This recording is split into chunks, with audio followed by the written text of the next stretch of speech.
Doctor صاحب میری آپ سے ایک ریکویسٹ ہے بحیثیت دیکھیں مجھے سر فخر حاصل ہے کہ پاکستان میں برے صغیر میں اہل بیت نے جو پہلا قدم رکھا میرے خاندان کے پاس رکھا اور ہمارے خاندان کو حسینیت کا درجہ ملا ہوا ہے, حسینیت ہندو ہیں.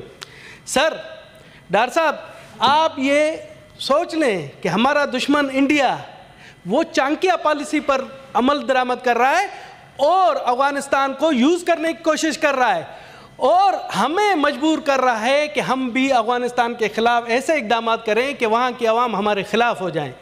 جس طرح سے آپ نے مجھے خوشی ہوئی کہ آپ نے اتنی بڑی کوشش کی, وہاں گئے ٹریڈ کے حوالے سے ہونے کا بہت سی, میں سمجھتا ہوں کہ وہاں پر بہت سے لوگ ایسے بھی ہوں گے کہ وہ نہیں چاہتے اور کافی ایسے لوگ ہوں گے وہ چاہتے ہیں کہ پاکستان سے ہم دوستی رکھیں. تو میری آپ سے گزارش ہے کہ اور کوشش کریں کہ مذاکرات کے ساتھ حل کیا جائے. اگر جنگ کے ساتھ تو جنگ کے نقصانات دونوں ملک کو ہوں گے, وہاں کی عوام بھی درپدر ہوگی اور یہاں کی عوام بھی درپدر ہوگی, آخری حد تک جائیں. سر میں آپ کو یہاں پر دیکھیں یہ اپنے ہمارے ہاتھ سے کیا ہوا ہے. حضرت علی کرم اللہ وجہ کا ایک قول ہے کہ اس کے شر سے بچو جس پر احسان کیا ہے. تو سر اب اگر وہ شر پر آئے ہوئے ہیں تو اس شر سے بچنا چاہیے اور کوشش کرنی چاہیے کہ اس شر کو ہم ایک اچھے طریقے سے نپٹائیں اور ایک انسانیت کے حوالے سے. وہاں پر بھی انسان بستے, یہاں پر بھی آپ نے کہا وہاں بھی مسلم بستے, یہاں بھی مسلم بستے, اور اس چیز کا ہمارا دشمن انڈیا فائدہ اٹھائے گا. سر آج میں آپ کے توسط سے یہ بار بار دھمکیاں دی جا رہی ہیں کہ جی ہم ایکسرسائز کر رہے ہیں, ٹرائی اینگل ایکسرسائز کر رہے ہیں اور پاکستان کو سبق سکھائیں گے. میں سمجھتا ہوں کہ اگر پاکستان پر بری نظر کی تو اب یہ 7-0 نہیں ہوگا, 70-0 ہوگا. سر پاکستان کی قوم, پاکستانی قوم غیرت مند قوم ہے, اور مودی جی میں آپ کو بتا دینا چاہتا ہوں کہ پاکستان کی 1 کروڑ اقلیتی برادری اپنی پاک فوج کے ساتھ ہے اور وہ فرنٹ لائن پر ہوگی. یہ نہ سوچیں کہ ہمیں دھمکی سے ڈرایا جائے گا, دھمکی سے ہمارے اور حوصلے بلند ہوتے ہیں. مگر میں پھر بھی یہاں پر کہوں گا کہ خدا را مودی جی آپ بھی اس چیز کو جنگ سے بچاؤ. وہاں بھی انسان بستے ہیں, یہاں بھی انسان بستے ہیں. آپ انسانیت کے لیے ایک فرعون نہ بنو. آپ دیکھیں مودی جی کو میں بتانا چاہتا ہوں, مودی جی آپ کی تو اولاد نہیں ہے, آپ کو کیا پتا کہ کتنوں کی مانگیں اجڑ جائیں گی, کتنے بچے یتیم ہو جائیں گے. آپ کو اس چیز کا احساس نہیں ہے. سر میں سمجھتا ہوں کہ ہمیں ہمیشہ کوشش کرنی چاہیے کہ ہم مذاکرات آخری آپشن ہو, کہ اگر کوئی اینٹ پھینکتا ہے تو ہم نے پتھر سے اس کا جواب دینا ہے. سر ایک اسحاق ڈار صاحب آپ بھی بیٹھے ہوئے ہیں, ایک سر میری گزارش تھی کہ ہماری ایک سندھ میں ایک ہندو بچی ہے, 5 سال سے 6 سال کی عمر میں تھی, اغوا کی گئی ہے. اس کا پتہ بھی ہے کہ جنہوں نے اغوا کیا ہوا ہے. وہاں کے وزیر داخلہ لنجار صاحب نے آن دا فلور کہا تھا کہ ہمیں پتہ ہے کہ بچی کس کے پاس ہے, ہم 1 ہفتے میں بازیاب کر کے آپ کو دیں گے. مگر آج تک وہ نہیں ہوئی. وہ جب بھی ہم باہر جاتے ہیں اتنا ہائی لائٹ ہوا ہے, ہمیں بار بار کہتے ہیں کہ یار آپ ایک ہندو بچی کو بازیاب نہیں کرا سکتے ہیں, تو آپ کس طرح سے کہتے ہیں کہ پاکستان میں آپ آزاد ہیں. ہم کہتے ہیں کہ ہم آزاد ہیں, بالکل ہم آزاد, ہم پر کوئی مذہبی وہ نہیں. تو ہم جواب دیتے ہیں کہ اکثریت کے ساتھ بھی بہت سے ایسے کیسز ہیں جہاں پر یہ معاشی ناانصافی ہے, تو وہاں اقلیتوں کے ساتھ بھی ہے. سر یہ ایک مخصوص کیس ہے, اگر اس پر آپ توجہ دیں تو آپ کی بہت بڑی مہربانی ہوگی. تھینک یو سینیٹر صاحب. جی بلال صاحب اس کے بعد آپ کو دیتا ہوں, بلال صاحب اس کے بعد آپ کو دیتا ہوں. نہیں میں لسٹ کے مطابق آ رہا ہوں, لسٹ کے مطابق آ رہا ہوں.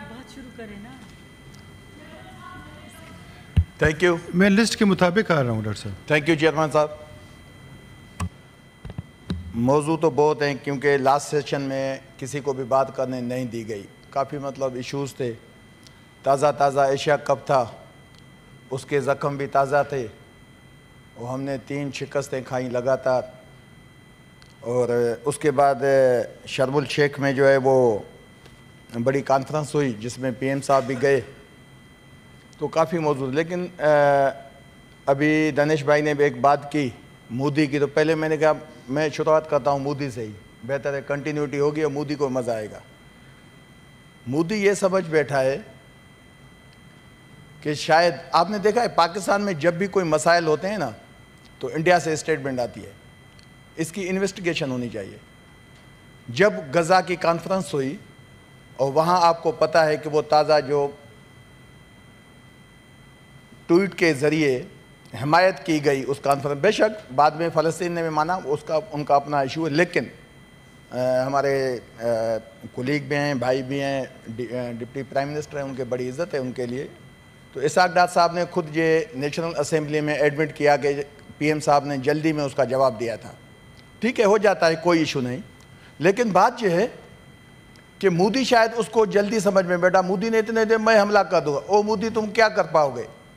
پہلے تو کچھ بھی تمہیں جواب نہیں ملا. اس مرتبہ اگر تم نے حملہ کیا تو ہم تم سے وعدہ کرتے ہیں کہ پرائم منسٹر شہباز شریف صاحب خود میزائل پہ سوار ہو کے تمہارے علاقوں میں آ کے آپ کو ایسا سبق سکھائیں گے کہ دنیا زندگی تک آپ جو ہے نا یہاں یہ یاد رکھیں گے. شہباز صاحب آپ کو یہ الفاظ پنچ کر دیں, یہ الفاظ پنچ کر دیں. کون سا جو آپ نے ابھی بولے تھے؟ میں مودی کا نہیں جی, یہ دوسری جو آپ نے بات کی تھی. کون سے میزائل والا؟ جی ہاں, چلیں میزائل کی حد تک تو ٹھیک ہے, چلیں لیکن جی کون جائے گا؟ کوئی تو جائے گا جی میزائل پہ. دیکھیں جی بات یہ ہے نا, میں تو آپ سے التجا کرتا ہوں کہ وہ ویڈیو یہاں چلائیں. آپ یقین کریں ٹرمپ بھی پریشان ہے. آپ نے دیکھیں ٹرمپ صاحب نے کیا کہا, اس نے کہا کہ اس کو خود بھی یقین نہیں آ رہا تھا جتنی اس کی نیکی کی گئی. نیکی تو دنیا کرتی ہے اس کی, ہم کیا کریں گے. وہ کہہ رہا ہے کہ جی دیکھو پرائم منسٹر آف پاکستان کہہ رہے ہیں کہ میں نے لاکھوں زندگیاں بچائی ہیں. اس کو خود یقین نہیں آ رہا تھا. پھر کہہ رہا ہے کہ پی ایم پاکستان بالکل خوشی سے کہہ رہے ہیں کہ جی دیکھو میں نے 30 سے 50 لاکھ زندگیاں بچائی. اس کو خود یقین نہیں آ رہا تھا. ہم نے اس کو نوبل پرائز کے لیے بھی یہاں سے مطلب ریکمنڈ کیا, اگین اس کو ریکمنڈ کیا گیا. میں تو آپ سے التجا کرتا ہوں کہ یہ ویڈیو یہاں چلائیں. یقین کریں دنیا, میں تو اتنا ابھی ان کا جو ہے نا وہ مطلب عاشق بن گیا ہوں پی ایم صاحب کا ان اسٹیٹمنٹ کے بعد, کہ وہ ویڈیو یہاں چلائیں, بار بار چلائیں. وہ کیسے برٹن کے پی ایم کو ایسے جو ہے وہ انگوٹھا مارتے ہیں, کیسے یہ ایک لیول آپ دیکھیں کانفیڈنس ہے. بات یہ ہے کہ پاکستان میں اتنے مسائل ہیں, ہم اپنے ملک کو بھی دیکھیں. افغانستان وہی تھا جس کے لیے ہم نے اپنی پاکستان اپنے ملک کا جو ہے وہ امن جو ہے داؤ پہ لگایا. آج وہ افغانستان ہمیں آنکھیں دکھا رہا ہے. اور میں تو پی ایم صاحب اپنے ڈپٹی پی ایم صاحب سے یہ التجا بھی کرتا ہوں کہ اگر آپ نے افغانستان سے بات کرنی ہے تو آپ اس کو لیڈ کریں, خواجہ آصف کو نہ بھیجیں کم از کم. خواجہ آصف آپ کو لڑا دے گا کہیں نہ کہیں. آپ ڈیلی اس کی اسٹیٹمنٹ تو سنیں.